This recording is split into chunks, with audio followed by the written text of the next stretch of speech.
মহিলারা পশ্চিমবঙ্গে সুরক্ষিত থাকতে চায় আর এই মুখ্যমন্ত্রী চায় মহিলাদের ঘরের ভেতর বন্দী করতে।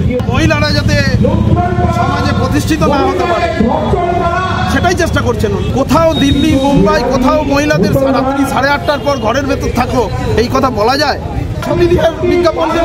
দুর্গাপুরের চিকিৎসককে ধর্ষণের ঘটনা যে সামনে এলো, তারপর মুখ্যমন্ত্রী একবারও ফোন করলেন না ওড়িশা থেকে পড়তে আসা সেই ছাত্রীকে। অথচ মুখ্যমন্ত্রী রাজ্যের নারীদের উদ্দেশ্য করে বললেন যে যাতে তারা রাত্রি 8টার পর কিংবা রাত বেশি হলে বাড়ি থেকে না বেরোয়।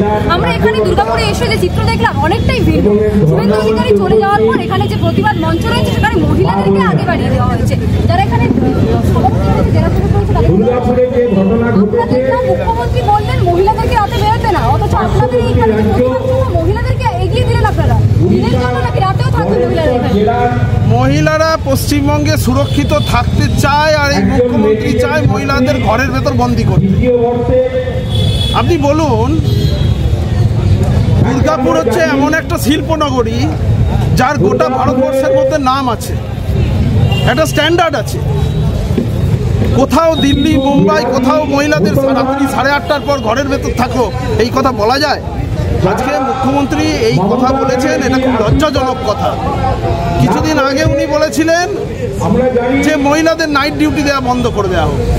উনি সুরক্ষা দিতে পারছেন না পুলিশ মন্ত্রী হিসাবে, তার জন্য মহিলারা ঘরে বন্দী থাকবে। এরপরে হয়তো দিনের বেলায় কোনো ঘটনাগুলো যেগুলো ঘটছে, দিনের বেলা তো ঘটছে, এরপর উনি বলবেন মহিলারা যেন মুখ না দেখায় বোরখা পরে বেরোবে। তালিবানি শাসনের দিকে এগিয়ে নিয়ে যাচ্ছে। কিন্তু যারা এই বদমাইশি করছে তাদেরকে বলছে একটু একটু দুষ্টুমি করতে পারে।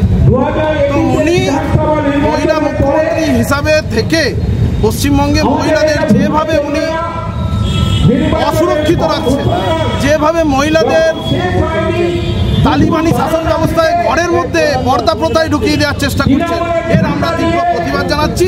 ভারতীয় জনতা পার্টির সঙ্গে সমস্ত মহিলারা থেকে এর একজোট হয়ে প্রতিবাদ করবে। ইন্দিরা গান্ধীকে দেখেছি আমরা, বন্দ্যোপাধ্যায়কে মুখ্যমন্ত্রী হিসেবে দেখাচ্ছি। সেই মধ্যে আমরা চলি যে রাতে মহিলাদেরকে তাড়াতাড়ি বাড়ি চলে আসতে হবে, বেরোতে পারবেন না বাড়ি থেকে।